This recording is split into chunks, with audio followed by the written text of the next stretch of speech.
যেভাবে আসলে আগুন লেগেছে তাতে বা আগুনের যে ধরন তাতে আমাদের কাছে মনে হচ্ছে যে স্বাভাবিক ঘটনা না, এর পেছনে ষড়যন্ত্র থাকতে পারে।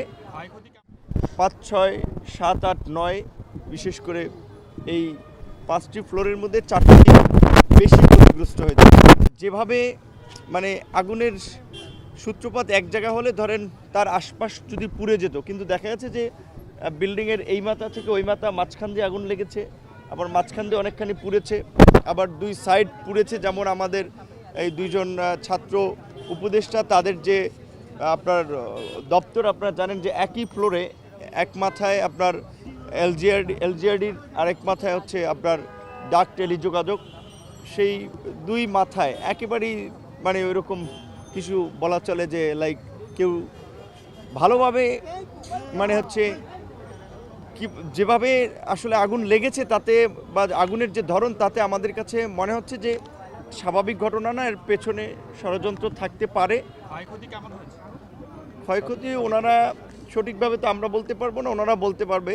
বাহ্যিক ক্ষয়ক্ষতির চেয়ে অবকাঠামোর ক্ষয়ক্ষতির চেয়ে ওখানে তো অনেক ধরনের সব মিনিস্ট্রি ডকুমেন্ট রয়েছে, যেহেতু ওখানে প্রায় আপনার 5-6টা মিনিস্ট্রির মতো ছিল। ইটের পলেস্তারা খসে পড়তেছে এরকমের অবস্থা যে আগুনের কারণে। সেখানে রুমের ফার্নিচারটা নিচে তো থাকার কথা না, ফাইল টাইল হয়তো কিছু হয়তো পাওয়া যেতে পারে।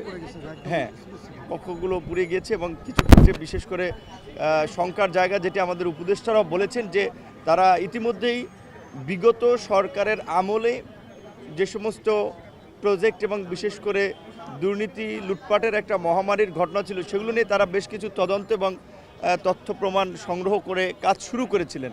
তো দেখা যাচ্ছে সেগুলো প্লাস হচ্ছে বর্তমান সরকারেরও এই অল্প সময়ে নেওয়া গুরুত্বপূর্ণ সিদ্ধান্ত এবং কাজ, সেগুলোর যদি আপনার এই গুরুত্বপূর্ণ ডকুমেন্ট নথিপত্র, এটাই হচ্ছে বড় ক্ষতি। ধরেন বিল্ডিং একটা নষ্ট হলো, বিল্ডিং একটা করতে পারবে, বিল্ডিংয়ে আর কয় টাকা যাবে, কিন্তু যেই গুরুত্বপূর্ণ নথিগুলো আপনার এইভাবে পুড়ে গিয়েছে সেগুলো তো আর ফেরত পাওয়া যাবে না। এবং এই ঘটনা কিন্তু আমাদেরকে আরও একটা, আমি মনে করি আমাদের সামনে একটা চোখ খুলে দিয়েছে।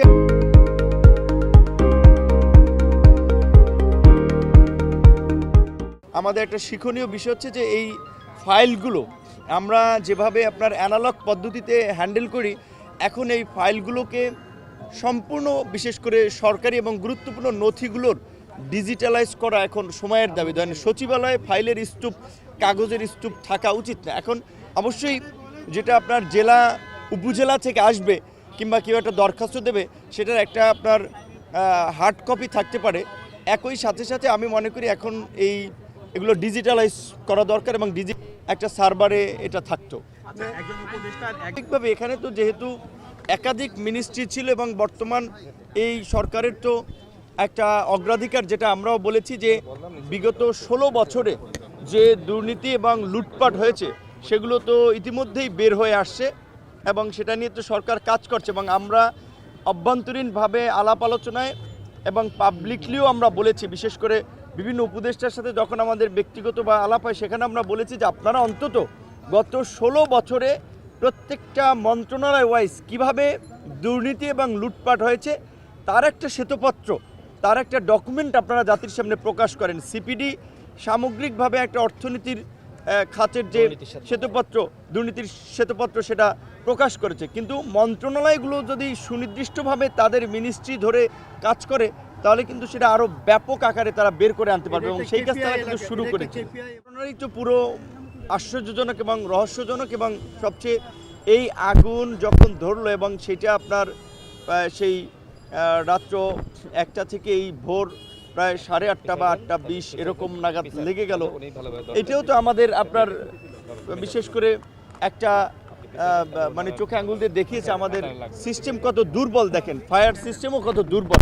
আগুন নেভাতে যদি এত ঘন্টা লাগে, এইখানে ফায়ার সার্ভিস ছুটি থাকলেও এখানে তাদের তো আধুনিক প্রযুক্তি ব্যবহার করা উচিত এবং সচিবালয়কে যদি মুহূর্তের মধ্যে 2-1 ঘন্টার মধ্যে যদি পরিস্থিতি নিয়ন্ত্রণ করতে না পারে তাহলে তো এটা তাদের যে দুর্বলতা, তারা যে এখনও অ্যানালগ সিস্টেমে পড়ে আছে, এটা তার প্রমাণ। তো আশা করি সরকার এই ঘটনার থেকে বিশেষ করে শিক্ষা নিয়ে আমাদের নথিপত্রগুলোকে ডিজিটালাইজ করা এবং ফায়ার সার্ভিসকে মান্দাতার আমলের যন্ত্রপাতি ব্যবহার থেকে কিভাবে আধুনিক যন্ত্রপাতিতে নিয়ে আসা যায় এবং আরও প্রশিক্ষিত করা যায় সেই দিকে নজর দিবেন।